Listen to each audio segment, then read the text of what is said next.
Hello everyone, good morning. तो आज हम लोग क्लासेस स्टार्ट कर रहे हैं 9th की फॉर सीबीएसई की जो क्लासेस हम लोग स्टार्ट कर रहे हैं साइंस की, उसमें हम लोग ये जान लें कि पिछले साल सिलेबस में टोटल साइंस में 15 चैप्टर था, लेकिन इस साल सिलेबस में टोटल 12 चैप्टर है, यानी कि 12 चैप्टर है इस साल। जो 3 चैप्टर को हटा दिया गया है उस पर भी मैं डिस्कस करूंगा।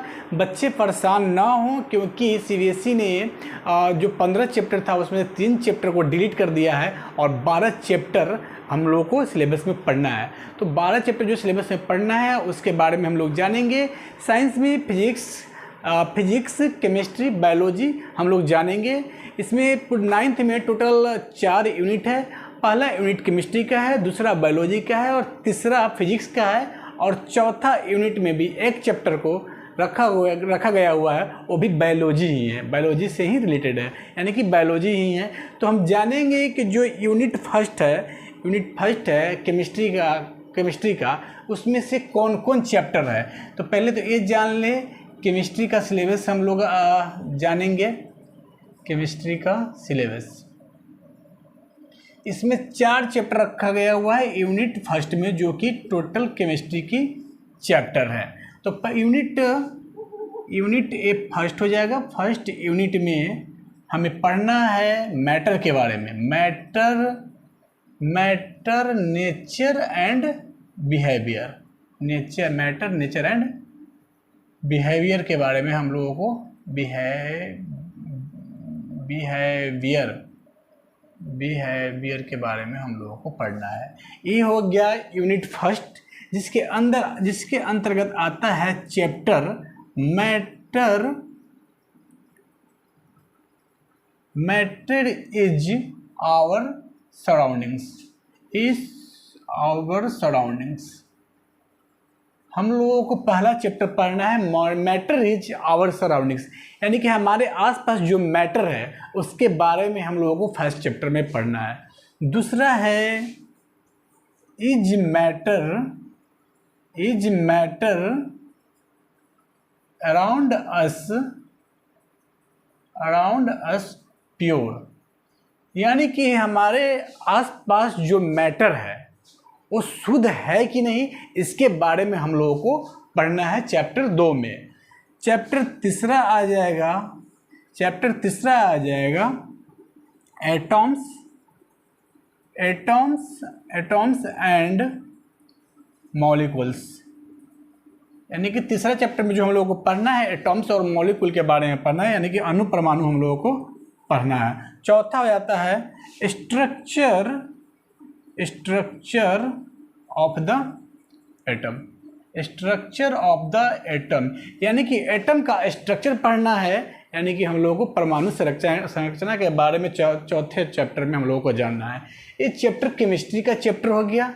4 चैप्टर हैं। इसमें टोटल मार्क्स जो पूछा जाता है 25 नंबर का पूछा जाता है। तो ये हो गया केमिस्ट्री। अब हम लोग देखते हैं कि बायोलॉजी में कितने चैप्टर्स रखे गए हैं और कौन कौन से चैप्टर्स हैं। तो ये हो गया यूनिट 1। अब हम लोग जानेंगे यूनिट 2 के बारे में, organisation in the living world.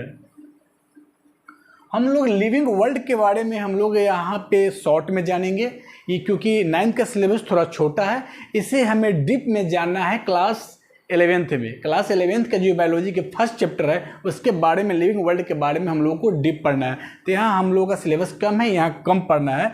तो इसमें चौथा नंबर चैप्टर हो गया एनसीईआरटी के अकॉर्डिंग, ये नंबर 5वां हो जाएगा।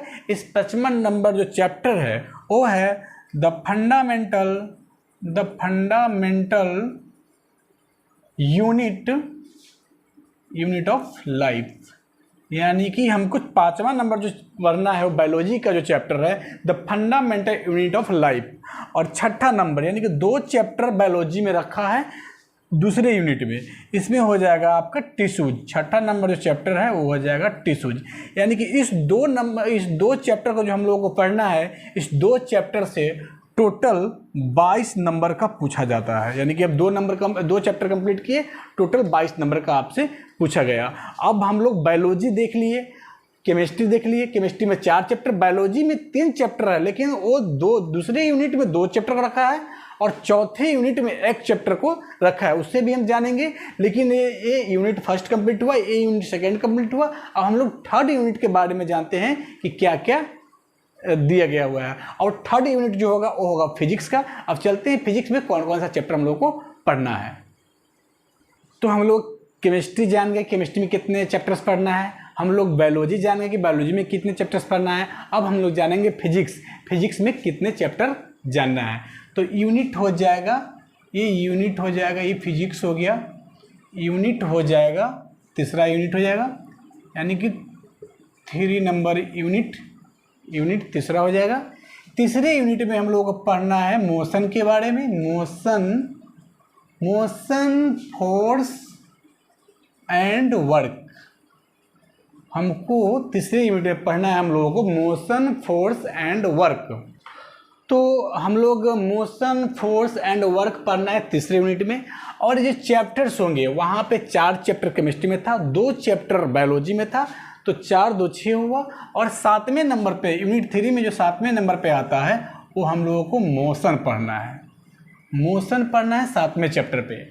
मोशन का मतलब हो जाता है कि अगर बर्ड फ्लाई कर रहा है, फिश स्विमिंग कर रहा है, तो ये सब मोशन है। हम लोग चैप्टर स्टार्ट करेंगे तो हम लोग डीप में जानेंगे, लेकिन जो बर्ड फ्लाई कर रहा है, हम जो यहाँ पे खड़े हैं तो रेस्ट अवस्था में है, यानी कि विराम अवस्था में है, और हमारा जो शरीर के अंदर, हमारे जो वैन के अंदर जो नसों में ब्लड प्रवाहित हो रहा है वो मोशन में है। तो हम लोग जानेंगे, डीप में जानेंगे, चैप्टर स्टार्ट करेंगे। तो हम मोशन पढ़ लिए 7वें चैप्टर में, और 8वें चैप्टर में पढ़ना है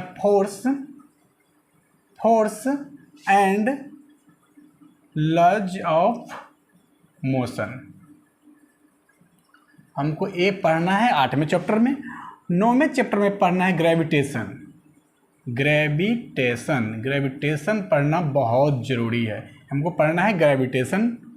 10वें चैप्टर में पढ़ना है हम लोगों को ग्रेविटेशन, तो हम लोग जान गए, मोशन जान गए, force and laws of motion जान गए, उसका ग्रेविटेशन जान गए। उसके बाद हम लोग जानेंगे वर्क एंड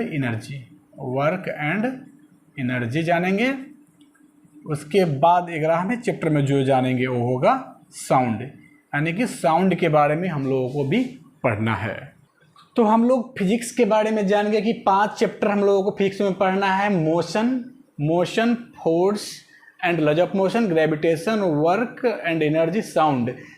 5 चैप्टर हम लोगों को पढ़ना है फिजिक्स में 9th क्लास में। तो इससे आएगा 27 मार्क्स, इससे आएगा 27 मार्क्स, यानी कि 5 चैप्टर से आएगा 27 मार्क्स। अब हम लोग जानेंगे लास्ट यूनिट के बारे में। जो लास्ट यूनिट है चौथे यूनिट में हम लोग को जो पढ़ना है वो है फूड प्रोडक्शन। ये बायोलॉजी का पार्ट है, इसे बायोलॉजी में पढ़ना है फूड प्रोडक्शन, यानी कि चैप्टर नंबर हो जाएगा 12 नंबर चैप्टर हो जाएगा। इसका जो चैप्टर का नाम है इम्प्रूवमेंट इन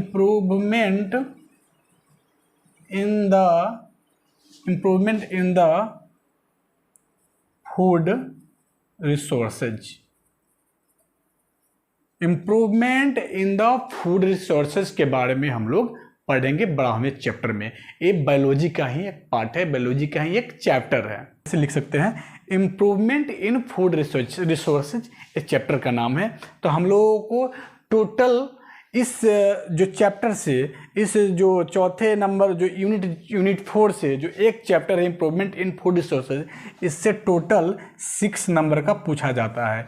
यानी कि यहाँ पे हम आपको बता दें तो फिजिक्स से हो गया 27 नंबर, केमिस्ट्री से हो गया 25 नंबर, और टोटल बायोलॉजी से हम ले लेते हैं, तो ये हो गया 28 नंबर।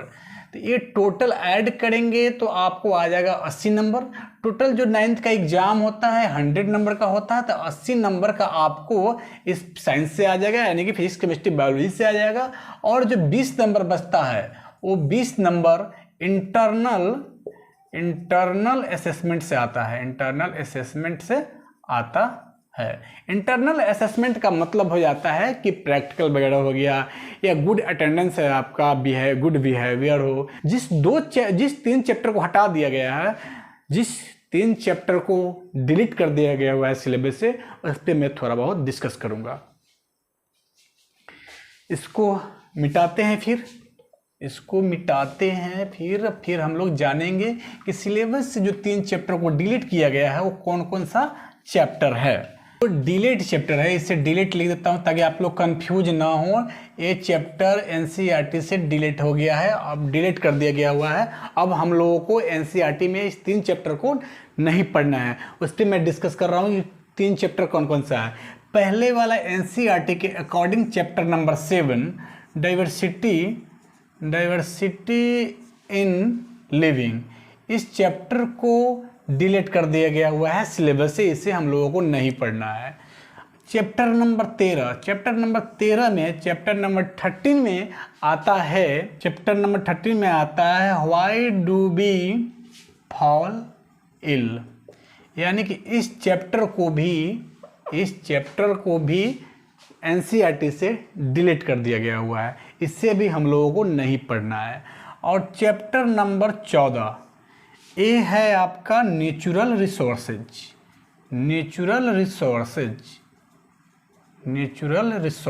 इससे भी हम लोगों को नहीं पढ़ना है। यानी कि ये जो 3 चैप्टर है एनसीईआरटी से डिलीट कर दिया गया हुआ है सीबीएसई में, और इसे हम लोगों को नहीं पढ़ना है। इन चैप्टर को हम लोगों को नहीं पढ़ना है, इसके बारे में कुछ नहीं शेयर करना है, हम लोगों को पढ़ना ही नहीं है, इस पर दिमाग ही नहीं लगाना है। जितना चैप्टर 12 चैप्टर दिए गए हैं हम लोग 12 चैप्टर पर डिस्कस करेंगे, 12 चैप्टर को पढ़ेंगे। तो हम लोग जो नेक्स्ट लेक्चर में स्टार्ट करने वाले हैं मैटर के बारे में हम लोग जानेंगे। फाइट वाला मैटर नहीं, चैप्टर वाला साइंस वाला मैटर, जो पदार्थ है, जो मैटर इन आवर सराउंडिंग, जो हम लोगों को पदार्थ के बारे में जानना है, हम लोग के आसपास का जो पदार्थ है उसके बारे में जानना है, वो चैप्टर हम लोग स्टार्ट करेंगे नेक्स्ट लेक्चर में। Thanks for watching. जय हिंद।